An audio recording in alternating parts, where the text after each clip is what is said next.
오늘은 느헤미야 1장 1절부터 11절까지의 말씀을 통해서 함께 은혜 받기를 원합니다. 오늘이 무슨 날인지 아시나요?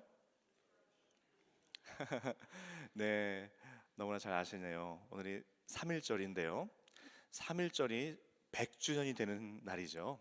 1919년 3월 1일, 오늘은 2019년 3월 1일입니다. 1919년 3월 1일 조국의 독립을 염원하며 만세운동을 일으킨 지 100년이 되는 날이 바로 오늘입니다. 1919년 당시에 우리 조국의 상황은 어떠했을까요? 1905년도에 을사늑약이라고 해서 우리나라의 외교권을 빼앗깁니다. 그리고 1910년에는 경술국치일이라고 해서 한일 합병, 나라의 주권을 다 빼앗기는 해가 1910년입니다. 그리고 나서 1919년도에 만세운동이 일어나죠. 나라의 주권을 다 빼앗기고 우리 민족은 말할 수 없는 치욕과 고통의 시간을 일제치하에서 보내게 됩니다. 그런데 오늘 느헤미야가 맞닥뜨린 상황이 너무나 비슷해요. 오늘 3절 말씀은 당시 상황을 이렇게 설명하고 있습니다. 그들이 내게 이르되 사로잡힘을 면하고 남아있는 자들이 그 지방 거기에서 큰 환난을 당하고 능욕을 받으며 예루살렘 성은 허물어지고 성문들은 불탔다 하는지라. 지금 어떤 상황인가요? 사로잡힘을 면하고 남아있는 자들이 지금 큰 환난과 능욕을 당하고 성전과 성문들이 다 불탄 상황이에요. 유다가 지금 어떻습니까? 유다가 당시 587년에 바벨론에게 멸망을 당하고 포로로 끌려가게 되죠. 그리고 70년간의 포로 기간이 끝나고 고레스 왕 때 포로에서 돌아오게 되는데, 그 포로에서 돌아오는 것이 한 번에 돌아오는 것이 아니에요. 1차, 2차, 3차에 걸쳐서 오랜 기간에 걸쳐서 포로에서 돌아오게 돼요. 그래서 한꺼번에 다 돌아온 것이 아니라 거기에 남아있는 자들도 있는 거죠. 그 남아있는 자들이 고통을 당하고 있는 거예요. 그리고 귀환을 하였지만 성문과 성전이 다 불타버린 거죠. 참 이 얼마나 아까 말씀드린 당시 우리 민족의 상황과 얼마나 비슷합니까? 이 이스라엘에 있어서 성전이 어떤 거예요? 성전이 이스라엘 백성들에게 성전은 그들의 삶의 중심이었어요. 성전 중심, 제사 중심의 삶이었던 이스라엘 백성들에게 성전이 불탔다고 하는 것은, 이 성벽이 불탔다고 하는 것은 그의 삶 전체가 무너졌다는 거예요. 극심한 환난이고 치욕이 아닐 수 없습니다. 그들의 삶 전체가 무너졌던 거예요. 이때 느헤미야가 했던 것이 무엇입니까? 4절에 보니까 무엇 했습니까? 내가 이 말을 듣고 앉아서 울고 수일 동안 슬퍼하며 하늘의 하나님 앞에 금식하며 기도하여. 지금 느헤미야가 뭐 했습니까? 울고 슬퍼하고 금식하며 기도하는 것, 하나님 앞에 철저하게 애통하며 엎드렸던 것이 바로 느헤미야가 했던 것이에요. 우리가 새벽 예배를 이렇게 나오시지만 참 간절하게 새벽 예배를 나와서 우리가 이제 기도하잖아요. 이제 새벽 예배 나오지 않던 분들이 새벽 예배를 꾸준히 나오게 되면 우리는 야, 저분 참 은혜 받았구나라고 생각하면 좋겠지만, 그런 것이 아니라 무슨 문제가 또 생겼구나 생각할 때가 참 많아요. 그런데 좋아요, 그렇게 하셔야 돼요. 우리가 삶의 문제 앞에서 우리가 뭐 해야 돼요? 여기저기 뛰어다닙니까? 하나님 앞에 나와야 되잖아요. 하나님 앞에 나와야 돼요. 애통하며 하나님 앞에 철저히 엎드려 눈물의 자리로, 무릎의 자리로 나와야 돼요. 삶의 무너짐 앞에서 우리가 해야 될 것, 바로 하나님 앞에 애통하며 울고 금식하며 기도하는 것이 바로 우리가 해야 될 일이에요. 회복을 위해서 바로 즉각적인 행동을 할 필요가 없어요. 우리는 너무나 행동이 빨라요. 우리가 삶의 무너짐 앞에서, 삶의 문제 앞에서 우리는 너무 행동이 빠르다 보니까 이거 어떻게 해야 되지? 이거 누구에게 찾아가야 되지? 그럼 내가 어떻게 해야 되지?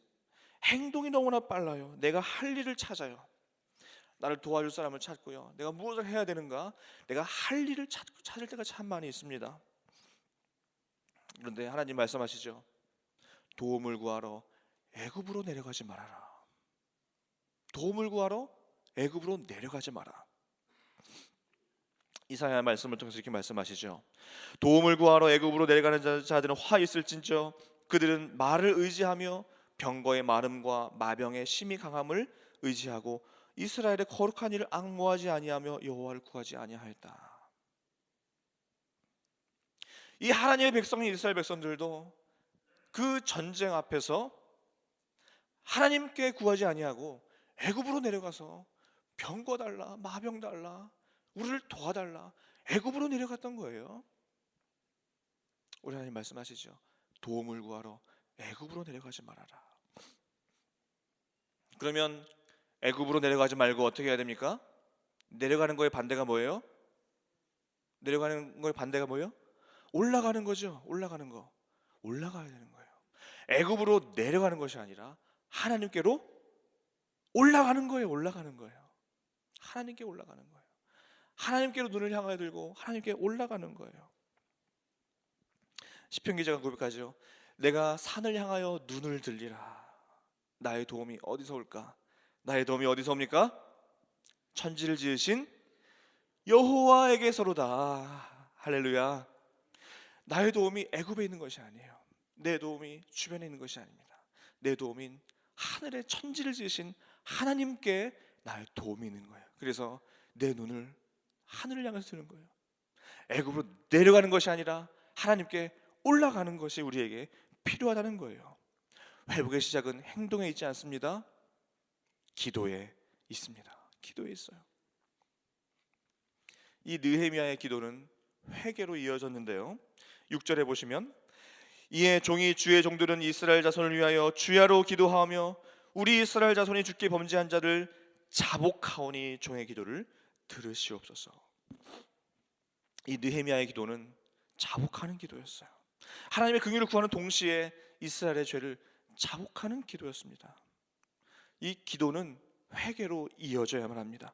기도가 내 구할 것만 잔뜩 구해놓고 그냥 일어서 차 타고 가는 것이, 그것은 반쪽짜리 기도일 수가 있어요.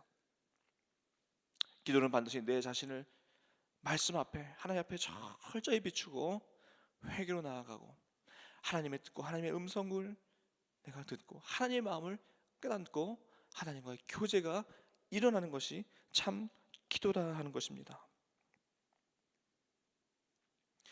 우리 오늘 느헤미야의 기도를 통해서 또 하나 중요한 것을 배울 수 있는데 11절은 이렇게 말씀하고 있습니다. 11절 보세요. 주여 구하오니 귀를 기울이사 종의 기도와 주의 이름을 경외하기를 기뻐하는 종들의 기도를 들으시고 오늘 종이 형통하여 이 사람 앞에서 은혜를 입게 하옵소서 하였나니 그때에 내가 왕의 술관원이 되었느니라. 느헤미야가 지금 동족이 어려울 그때에 느헤미야는 대페르시아 제국에 지금 뭐로 되어 있어요? 술관원으로 지금 일하고 있습니다. 술관원. 이 술관원이 뭐죠? 왕에게 가장 신뢰받는, 왕의 가장 최측근에서 왕을 보좌하고 섬기는 자리가 바로 술관원 자리입니다. 느헤미야는 개인적으로 볼 때는 너무나 평안했어요. 느헤미야에게는 부족한 것이 없었습니다. 그런데 이 느헤미야는 그의 형통을 어떻게 보았냐 하면 종의 기도를 들으시고 오늘 종이 형통하여 은혜를 입게 하옵소서 그때에 내가 왕의 술관원이 되었느니라. 느헤미야는 그의 형통에서 사명을 발견하였습니다. 여러분 에스더의 그 고백을 기억합니까? 모르드게가 에스더에게 했던 말을 기억합니까?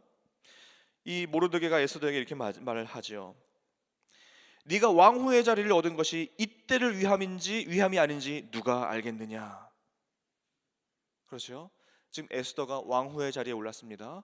그런데 민족은 큰 위기에 직면해 있어요. 이때 모르드게가 한 말입니다.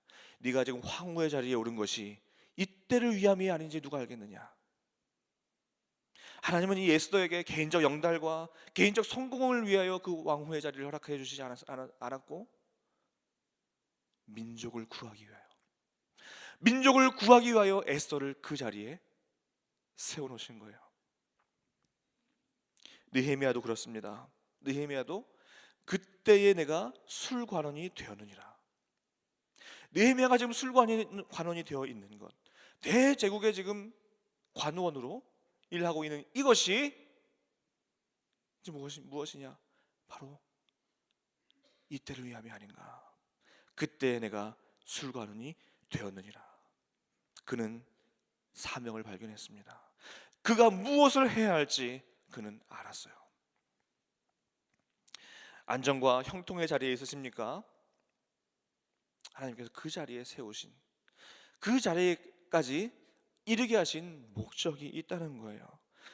이때를 위함이 아닌가. 사명이 있다는 것입니다. 사명 없는 형통은 없습니다. 믿으십니까? 사명 없는 형통이 없어요. 하나님, 내 개인적 영달과 성공을 위하여 우리에게 편안한 자리를 허락하여 주시지 않았어요. 여러분께서 계신 그 자리에는 반드시 사명이 있는 줄로 믿습니다. 그 사명은 느헤미야와 같이 먼저는 현실 인식과 공감에서 시작돼요. 현실 인식과 공감. 어려운 현실 앞에서 나는 형통하니까 됐어. 나는 형통하니까 우리 가족은 문제 없으니까 됐어. 여기에서는 사명을 발견할 수 없어요. 현실 인식과 공감, 그리고 눈물의 기도와 금식, 애통으로 이어질 때에 내 있는 곳에서 사명을 발견할 수 있습니다. 아무런 눈물과 기도가 없이 사명을 수행하지 않은 채 형통만을 누리는 그러한 분 한 분도 없으시기를 바라요. 오늘 3.1절 100주년을 맞이하는 오늘 느헤미야 1장 말씀을 우리에게 주신 것은 너무나 의미가 있어요. 참으로 비참하게 능욕받으며 치욕받던 그 괴로움을 당할 때 우리 민족은 느헤미야와 같이 기도하는 그 민족이었습니다. 그래서 우리 대부흥운동이 몇 년도에 일어났죠? 1907년도에 대부흥운동이 일어났어요. 1906년도에 그 불씨가 지펴지고 1907년도에 그 폭발하고 1910년도까지 부흥운동이 계속 전국으로 일어났죠. 지금 그때가 어떤 때입니까? 1907년, 1910년, 아까 말씀드렸던 민족의 주권이 다 빼앗긴 바로 그 해에 우리 민족은 부흥운동이 일어났던 그 해예요. 우리 민족은 뭐 했어요? 기도했다는 거예요. 기도했다는 거예요. 우리 민족은 철저히 하나님 앞에 엎드려 은혜를 구하고 긍휼을 구하고 우리 민족을 살려달라고 내 죄를 자복하며 민족을 하나님 앞에 올려드리고 기도했던 우리 믿음의 선배들이 있었기에 우리가 지금 여기에 이렇게 있다는 것입니다. 우리가 지금 느헤미야의 기도를 회복해야 될 줄로 믿습니다. 느헤미야는 무너진 성벽 앞에서 울며 금식하며 하나님 앞에 기도로 나아갔습니다. 우리 주변 곳곳에 무너진 곳들이 참 많이 있어요. 네, 신앙이 무너진 경우도 있습니다. 부부관계가 무너져 있는 경우 있습니다. 자녀와의 관계가 무너져 있는 경우 있습니다. 예배가 무너져 있는 경우 있습니다. 순모임이 무너진 경우 있어요. 재정이 무너졌습니다. 건강이 무너졌습니다. 인격이 무너졌습니다. 교회 구석구석에 무너진 곳이 또 있을 수가 있어요. 그때 무엇 해야 돼요? 느헤미야처럼 엎드려 울어야 돼요. 엎드려 울어야 돼요. 금식을 선포해야 돼요. 삶의 무너짐 앞에서 평안히 밥 먹고 있을 수가 없어요. 삶이 무너졌는데, 지금 우리 가정이 지금 무너졌는데 평안히 밥 먹을 수가 없어요. 금식을 선포해야 돼요. 여기 이 자리에 어떤 마음으로 오셨습니까? 그냥 매일 기도했으니까 오셨습니까? 아니면 정말 간절하여 기도 없이는 정말 살아갈 수 없기에 정말 결단하는 마음으로 이 자리에 오셨습니까? 여러분, 우리가 오늘은 뭘 먹을까 이 고민하는 것이 아니라 금식을 선포해야 될 때가 왔어요. 금식을 한번 선포해 보세요. 우리 가정을 위하여, 우리 교회를 위하여, 우리 민족을 위하여 우리 금식을 한번 선포해야 돼요. 간절히 기도해야 됩니다. 곳곳에서 엎드려 기도하는 기도의 무릎이 많아져야 됩니다. 금식하는 가정들이 많이 늘어나고, 금식하는 순모임이 많이 늘어나고, 곳곳에서 금식과 기도의 무릎이 일어나기를 간절히 소원합니다. 오늘은 뭘 먹었는데 이렇게 맛있더라, 어디 음식점 가봐라, 이런 것이 아니라 오늘 기도했는데 어떤 은혜가 있더라, 오늘 금식했는데, 오늘 엎드려 기도했더니 어떤 은혜가 있더라. 이 은혜가 나눠지기를 바라요. 밥 먹은 은혜 말고, 어디 커피 마신 은혜 말고, 금식하여 하나님 앞에 엎드렸던 그 은혜가 나누어지는 공동체 되기를 간절히 소원합니다. 오늘 하나님은 우리에게 느헤미야의 기도를 보여주셨어요. 그러면 해봐야죠. 참 오늘 너무나 의미 있어요. 이 3월 3일절 날 느헤미야의 말씀을 주셨고요, 우리 가정과 교회에 지금 느헤미야의 말씀을 주신 거예요. 나 자신을 돌아보세요. 우리 주변을 돌아보세요. 우리 교회를 돌아보세요. 삶의 무너짐 앞에서 철저히 울고 엎드리며 기도하며 금식하며 나아갈 때에 그 삶의 무너진 곳곳이 놀라운 주의 은혜로 다시 세워질 줄로 믿습니다. 우리 하나님 세우시는 분입니다. 내 사명 발견하여 나아갈 때에 놀라운 은혜가 있기를 간절히 소원합니다. 우리 함께 기도하겠습니다.